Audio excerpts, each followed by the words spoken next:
Bonsoir et bienvenue à cette nouvelle édition de Direct. Aujourd'hui, nous allons consacrer la majeure partie de notre rencontre à l'agriculture en tant qu'option, l'agriculture en tant qu'avenir, vision. Il faut dire que l'agriculture, c'est l'avenir, évidemment, l'avenir de l'Égypte, et comme pilier tout d'abord de la sécurité alimentaire, pilier de l'économie, pilier de l'exportation.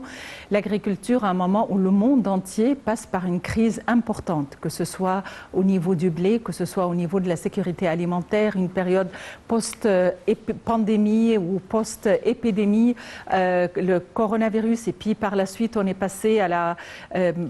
la situation actuelle et la pénurie en matière de blé et autres. Et donc finalement l'Égypte a opté ou envisage des projets robustes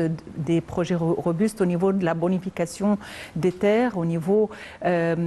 du fait de favoriser l'eau nécessaire à l'irrigation et au niveau de la culture verticale, au niveau de l'expansion des terrains agricoles et la protection des terrains agricoles aussi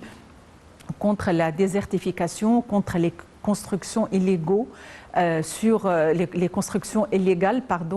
sur des terrains arables. Et finalement, nous allons aujourd'hui passer en revue les projets multiples mis en exergue en Égypte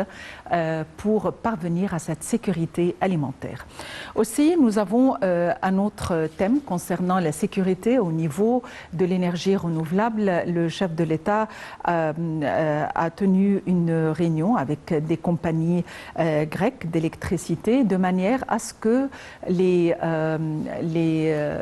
manière à parvenir à cette sécurité au niveau de l'énergie et de manière à favoriser davantage d'électricité à partir de sources d'énergie renouvelables. Il faut dire que le chef de l'État a reçu le chef de l'Union des compagnies grecques d'électricité, Dimitri Kopelosis, en présence du Premier ministre et du ministre de l'Électricité. La réunion a porté sur l'examen de la mise en œuvre d'un projet commun de production d'électricité à partir de sources d'énergie renouvelables en Égypte